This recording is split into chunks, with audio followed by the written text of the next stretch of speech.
ditetapkan Menteri Sosial Juliari Batubara dan 2 pejabat pembuat komitmen Kemensos serta 2 pihak swasta sebagai tersangka kasus dugaan korupsi dana bantuan sosial COVID-19.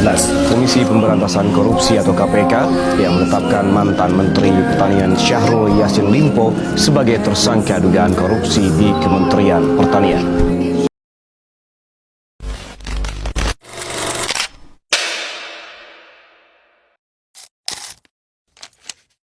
Halo Sobat Suara Kritis, kembali lagi di podcast Bicara Bangsa. Ruang diskusi yang membahas isu-isu panas di negeri ini dengan tajam tetapi tetap santai. Saya sebagai host pada hari ini akan membahas topik yang jujur saja bikin banyak orang gemes.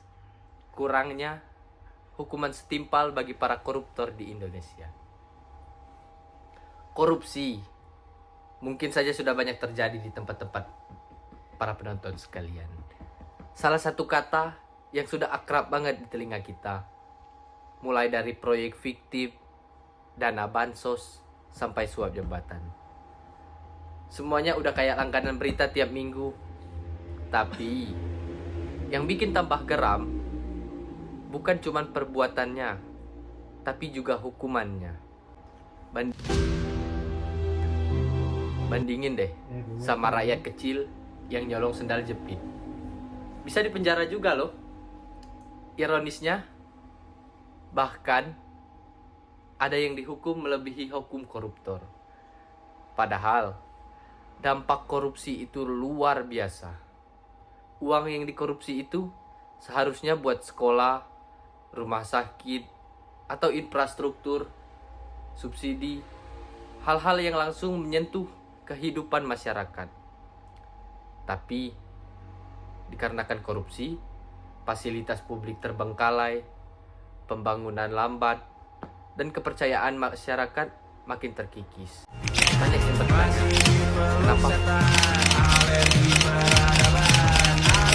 Sorotan berikutnya, Saudara, Harvey Moise divonis 6 tahun 6 bulan penjara dalam kasus korupsi timah yang merugikan negara 300 triliun rupiah. Banyak yang bertanya, kenapa hukumannya ringan? Ada beberapa alasan sih yang bisa dijabarkan.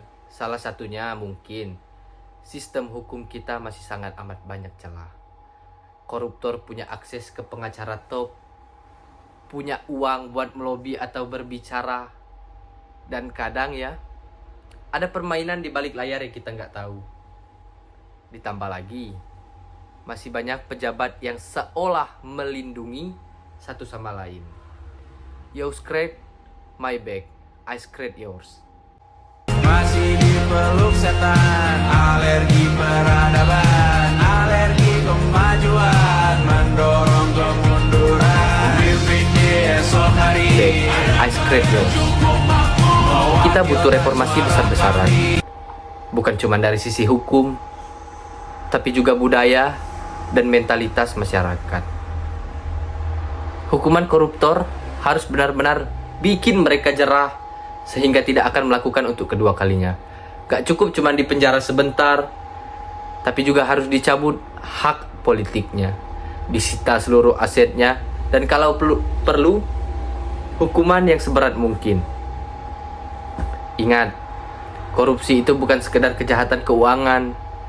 Ini kejahatan kemanusiaan, karena setiap rupiah yang ia korupsi artinya ada hak bagi masyarakat.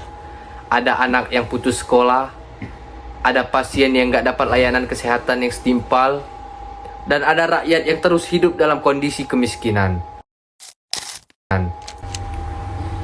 Harapannya, kita sebagai generasi muda bisa terus bersuara, bukan? Berkritik boleh, asal dengan data dan fakta. Kita dorong penegak hukum untuk tetap tegas, dan kita pilih pemimpin yang bersih. Bukan yang penuh janji, tapi kosong isi. Oke, Sobat Suara Kritis, itu dulu episode kita kali ini. Kalau kalian punya pendapat, cerita, atau bahkan pengalaman tentang soal ketidakadilan hukum di sekitar kalian, boleh kirimin ke kita atau tulis di kolom komentar. Jangan lupa follow terus podcast Bicara Bangsa, dan sampai ketemu di episode berikutnya. tetap peduli, tetap kritis. Negeri ini butuh lebih dari sekedar generasi cerdas. Ia butuh generasi yang jujur, berani dan peduli. Karena integritas adalah cahaya yang akan menuntun kita melewati gelapnya korupsi dan ketidakadilan. Saya sebagai host, Pasya Desembrian Putra, pamit undur diri. Terima kasih.